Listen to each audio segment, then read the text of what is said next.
Yes, sir. It's your boy Hayes. We back with another one. Let's go ahead and jump right into it. Before we do that, let's give this video a thumbs up. If not, you already know. Also, if you're new here, go ahead and hit that like and subscribe so you'll be alerted every time I post a new video. So in this video, we're gonna give a quick review, rundown of today, the plays that we made, any learning moments that we make and share. And then we want to get right into the plays and opportunities for tomorrow. Before we do that, I do want to leave this message here. As you know, the ones we got a lot of new family members, a lot of new members, a lot of new subscribers. Shout out everyone, welcome. I want you guys to really pay attention to detail. Like take this, like look at yourself as a professional, even if you're not yet, because it's going to change the game for you. So much stuff in life is about perspective. When people ask me about the stock market, they be scared. They be like, "Oh my God, stock market scary." And when I tell you in a different perspective, then you're like, "Oh, that do make sense." If you got $10,000 in your name and I say stock market and you want to invest, you thinking, I don't know why you thinking this, but you thinking about putting all your money in there and turning it.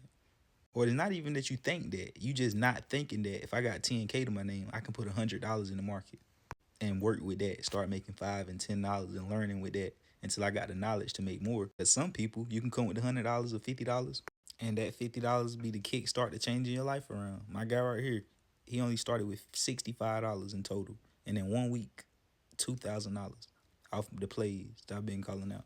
He is a VIP member as well. He's in VIP, the membership. If you want to join, just go to my homepage, click join. It's a third tier. They give you access to the plays.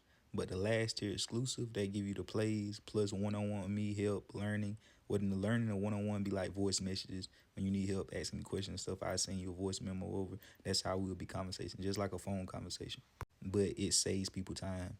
You might be at work, I may be busy, and we can never get on the phone. So we just sending back and forth voice messages, picture messages, or whatever it is to help you understand. But anyways, shout out to him, man. That's insane. $50 to 2,000 in a week. Imagine if he had $100 or $500. He'll be at nearly 10 grand. A lot of people been going crazy though. I'm gonna show you a few more before we continue. But right here, say you've been on the road this week, and like this week just sounded kind of like, damn, I've been on the road for a minute. Like thanks, fam. But last week, the week before as well, and the week before that week. But I ain't want to keep going. But right here though, this is what I was looking for. I would even say the past month and a half, bro, been spot on for mostly for those spy plays, the Trump announcement, Beyond Meat, and I seen you call a few more. I would say that's a hell of a road. Hey, that's love right there, nature. I appreciate that for noticing. Like right here, my boy made $10,000 on them Beyond calls.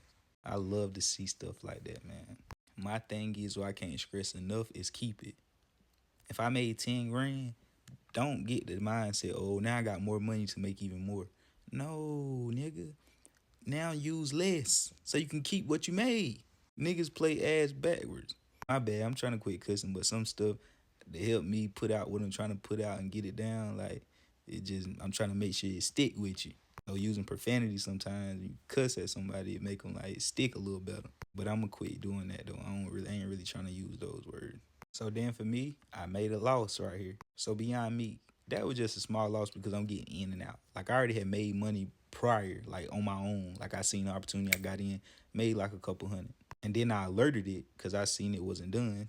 And it was playing games a little bit, so I got out for a small loss. Actually, it drawed down, and then when it came back up, I went ahead and cut losses for the small 32, so I can then sit on the sidelines, watch the play, let it do what it want to do, because you can get a clear thought process whenever you just get out the stock and let it do its thing, and you can really make a clear decision on what it's going to do next. A clear decision, I'm able to get back in, make $80, get the 30 back. Now I got my 30 back. I'm feeling good on momentum. Even if it's still with small money, like $30, I set it on fire, but it's the mindset, it's the perspective. So boom, now we got that back. We feeling good. Everything. Boom, let's hit them for 300. Now boom, 400 off Beyond Meat. The play prior to the $30 loss, you made 200. It's about 700.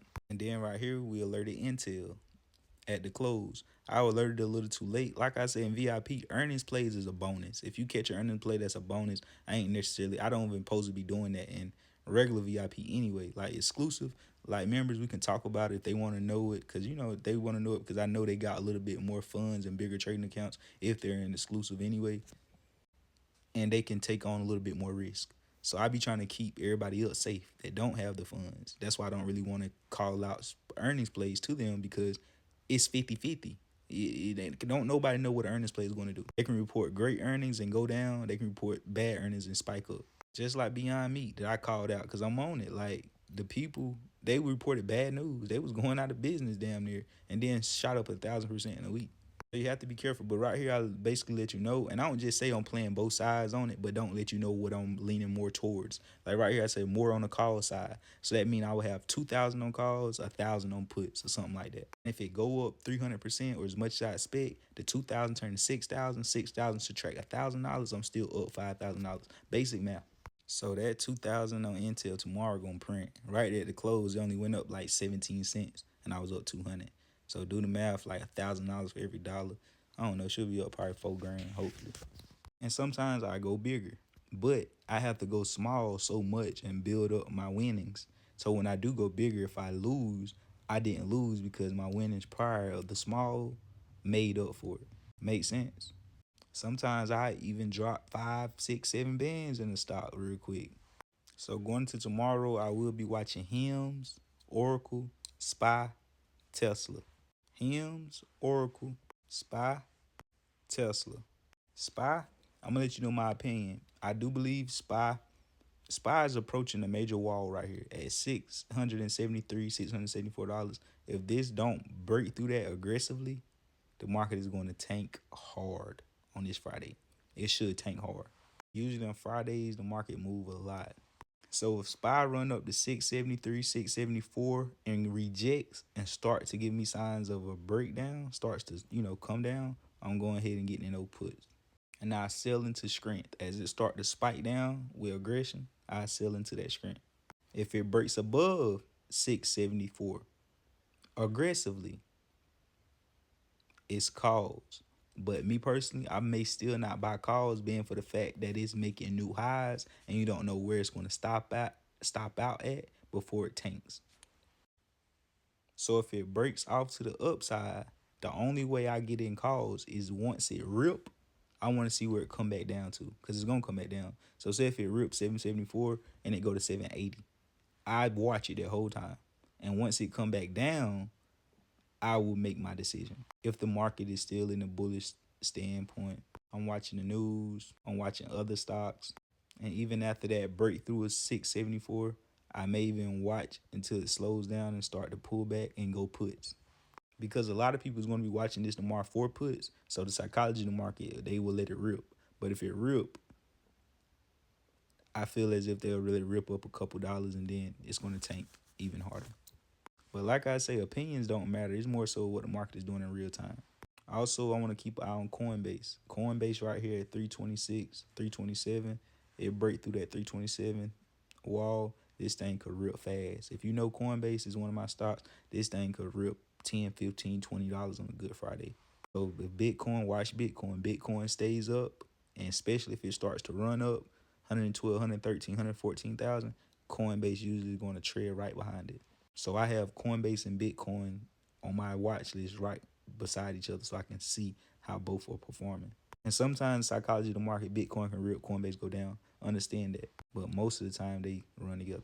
Hims is on track to run a 53.54 tomorrow if the market is green. Market is green, it's strong. If this hold above 48.50, 48-ish, 48.50, this thing could go to the 50s, the mid 50s tomorrow.